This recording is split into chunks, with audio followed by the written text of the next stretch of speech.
family name of the 18th dynasty. So certainly Moses is a good Egyptian name that was the name from the family that we say was the time of the Exodus. Remember, we say 18th dynasty. If you saw the Ten Commandments, that was Rameses II, first study his father, Rameses II. That was all 1290 and following. The whole thing is low date of the Exodus, if you saw the movies. We disagree with the whole thing from start to finish.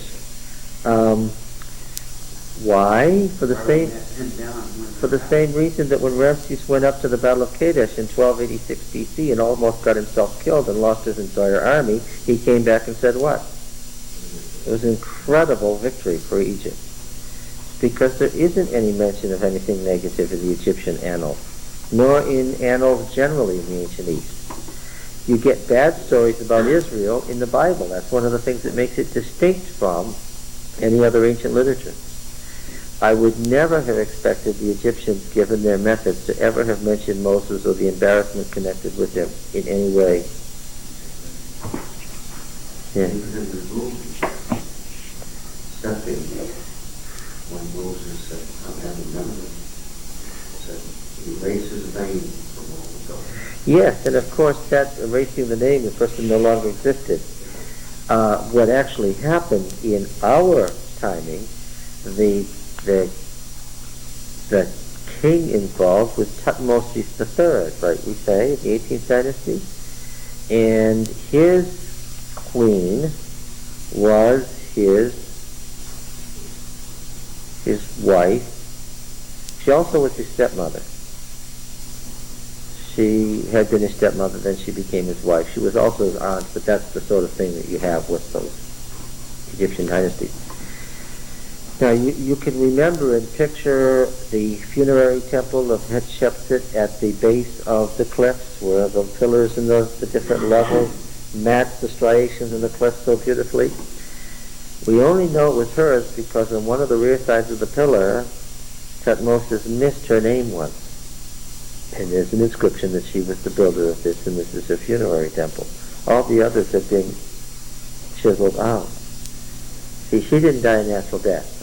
Doubtless the departure of Moses ended her happy reign of 20 years and began Thutmose's reign. He did her in. So she lost face when she lost Moses. She lost her life when she lost Moses.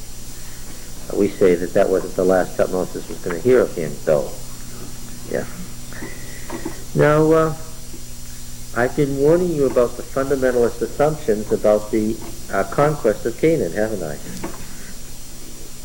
The Egyptians are not unique in history. In fact, unique in history is Western culture in the 17th century and onward, as far as disasters are concerned, being recorded in the history of the countries involved. That's a fairly recent thing, only in Western European and ancillary civilizations. Nobody else, even today, the Chinese and Russians, among the biggest cultures in the world, don't record bad things about their own society or political history. It's most unusual that it would be done at all, but particularly in that time. Yeah. The Egyptians would deliberately avoid any mention of what happened.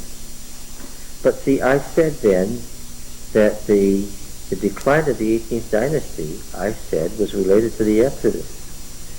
The death of Thutmose III, who was the great empire builder, who actually added Canaan to the Egyptian empire, his death in this way, the weak rulers in between there, and by the time we get to Amenhotep IV Akhenaten, why did he do that? Why did he change the state religion? I'm saying that's a reaction to the Exodus and their inability to have stopped what happened.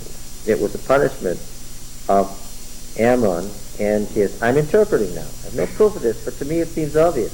It was a punishment of Ammon of Thebes and his priests for not being able to stop what happened.